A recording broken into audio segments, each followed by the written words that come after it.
মেহেন্দি পড়তে গিয়ে আমার নামে বদনাম শুনে আসলাম। তোমরা পুরো ভিডিওটা দেখো, তোমরাও জানতে পারবে আমার নামে বদনাম আমার সামনেই আবার করছে। সো হাই হ্যালো এভরিওয়ান, আমি সাথী। আমি আবারও নিয়ে চলে আসলাম তোমাদের সামনে একটা ছোট্ট মিনি ব্লগ নিয়ে।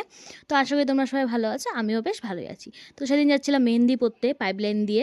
সেদিনও একটা ডেমো ক্লাস ছিল আর কি, বেবি শাওয়ারের। তো মেহেন্দি পড়তে চলে যাচ্ছি আমি আমার ননদি দুজনে মিলে। আর বিকালবেলার দিকে এত সুন্দর লাগে পাইপলাইনটা, মানে গাছে গাছ, সবুজে সবুজ, সবুজ জিনিস তো এমনিই ভালো লাগে। তো হাঁটতে হাঁটতে চলে আসলাম যার বাড়িতে পড়বো, সেই তার বাড়িতে আর কি। তো চলে আসলাম, আর উনি হচ্ছে গেট আটকাতে পারবে না, এই নিয়ে একটুখানি কাটাকাটি লেগে গেল আমাদের ওর মধ্যে। তারপরে সব ব্লগার, বুঝছো, যেদিকে যাবো সেদিকে এখন সব ব্লগার। তো যাই হোক, ব্লগার হতেই হবে এখন।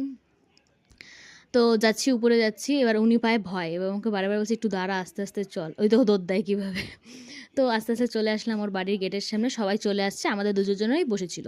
তো প্রথম থেকে তো ভিডিও করতে পারিনি, যেহেতু হাতে মেহেন্দি পড়ছি, ভিডিও কী করে করব। তো অন্য একজন করে দিচ্ছিল। এই হলো আমার ননদিনীর হাত, খুব সুন্দর পরিয়েছে। এবার হচ্ছে আমার হাত, এই দেখো। আর এই বোনটা হাতে আমাকে অনেকবারই মেহেন্দি পরিয়েছে, এত সুন্দর মেহেন্দি পরায়, তোমরা দেখে নিশ্চয়ই বুঝতে পারবে, নিখুঁত একদম কাজ। তোমরা চাইলেই ওর সাথে কন্ট্যাক্ট করতে পারো, আমাকে মেসেঞ্জারে নক করলেই আমি ওর কন্ট্যাক্ট নাম্বার দিয়ে দেবো, তোমরা কথা বলে নিতে পারো, তোমাদের স্পেশাল ডেটাকে আরও সুন্দর করে তুলতে পারবে। এই হলো বুনুটা, তো করে দিচ্ছে। এই পাশে বুনু করে দিচ্ছে, আমার ননদিনী হয়ে গেছে। আর এই পাশে হচ্ছে হলো একটা বৌদি করে দিচ্ছে। তোমাদের যাদের কাজ ভালো লাগবে তার কথাই আমাকে বলবে, আমি কন্ট্যাক্ট নাম্বার দিয়ে দেবো, তোমরা কন্ট্যাক্ট করে নেবে। এই হলো দেখো, বুনুটা কাজ করছে, তাই ভিডিও করে দিচ্ছিল, ওই আমাকে ভিডিও করে দিচ্ছিল। দেখো একবার কি সুন্দর কাজ। কি বলবো, হ্যালো গাইস। আমি তো কোথায় জামা চুষনি আগে কথা বলতে চাই।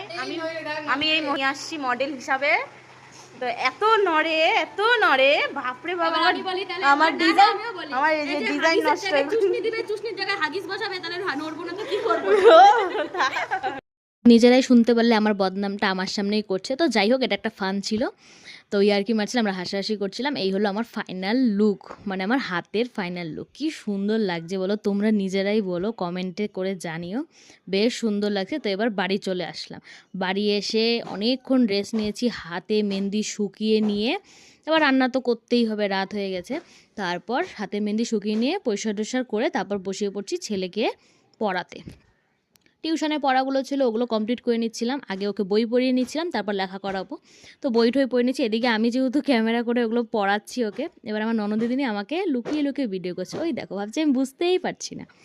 তো দেখো, এই দেখো, আমি আমার ছেলেকে পড়াচ্ছি, এদিকে হাতটাও একটু দেখিয়ে নিলাম, শুকিয়ে গেছিলো, উঠিয়ে নিয়েছি। এটা আস্তে আস্তে এত সুন্দর কালার হবে না, যা চুমু। তো অনেকক্ষণ তো বকবক করে নিলাম। ভিডিওটা তোমাদের কেমন লাগলো অবশ্যই একটা লাইক কমেন্ট শেয়ার করে বলো। তো ফলো করে পাশে